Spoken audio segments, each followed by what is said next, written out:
জগন্নাথ বিশ্ববিদ্যালয়ের শিক্ষার্থীদের আন্দোলনের সবশেষ খবর জানতে আমরা যাচ্ছি কাকরাইলে। সেখানে আছেন আমাদের সহকর্মী নূর হোসেন। নূর, প্রধান উপদেষ্টার সাথে তো সাক্ষাতের কথা শোনা যাচ্ছে ছাত্রছাত্রীদের, তো কোনো আলোচনা কি হচ্ছে, কি তথ্য আছে এই বিষয়ে আপনার কাছে?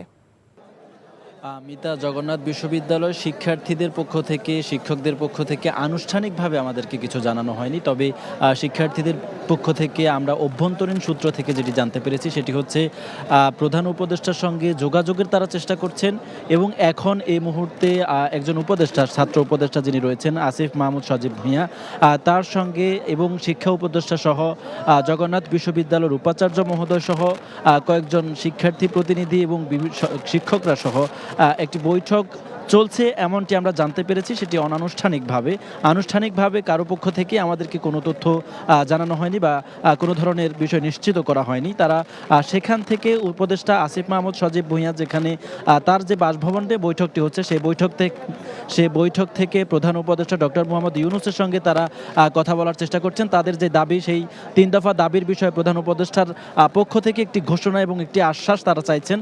এরপরে হয়তো তারা তাদের যে অবস্থান কর্মসূচি যমুনার প্রবেশ মুখে কাকরাইলের যে জায়গাটিতে তারা গতকাল থেকে অবস্থান করছেন, সেই অবস্থান কর্মসূচিটি প্রত্যাহার করে তাদের যে ক্যাম্পাস, সেই ক্যাম্পাসে ফিরে যাবেন। তাদের 3 দফা দাবি হচ্ছে যতক্ষণ পর্যন্ত না তাদের হল নির্মাণ করা হচ্ছে, হল নির্মাণের আগেই বিশ্ববিদ্যালয় কর্তৃপক্ষের পক্ষ থেকে, সরকারের পক্ষ থেকে শিক্ষার্থীদেরকে 70% শিক্ষার্থীকে আবাসন ভাতা দিতে হবে এবং তাদের যে দ্বিতীয় ক্যাম্পাসটি নির্মাণের কথা রয়েছে, সেই দ্বিতীয় ক্যাম্পাস নির্মাণ আগামী একনেক সভায় সেটার যে বাজেট রয়েছে সেই বাজেটটি পাশ করে অগ্রাধিকার ভিত্তিতে তাদের সেই ক্যাম্পাসের প্রকল্পটিকে অগ্রাধিকার ভিত্তিতে সম্পন্ন করতে হবে। এছাড়া তাদের যে 2025-26 সালের যে বাজেট রয়েছে, সেই বাজেটে কোনো ধরনের কাটছাট ছাড়াই সেটি পাশ করতে হবে, এমন দাবি তারা জানাচ্ছেন। এবং এই 3 দফা দাবি যতক্ষণ পর্যন্ত না মেনে নেওয়া হবে ততক্ষণ পর্যন্ত তারা প্রধান উপদেষ্টার যে বাসভবনের সামনের প্রবেশের যে মুখ, কাকরাইল যে মোড়টিতে তারা অবস্থান করছেন,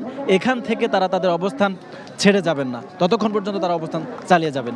মিতা, বান্ডেল থাকলে প্রতি সেনমানিতে টাকা বাঁচবে। বিকাশ সেনমানি বান্ডিল কিনে জিতুন প্রতি লেনদেনে।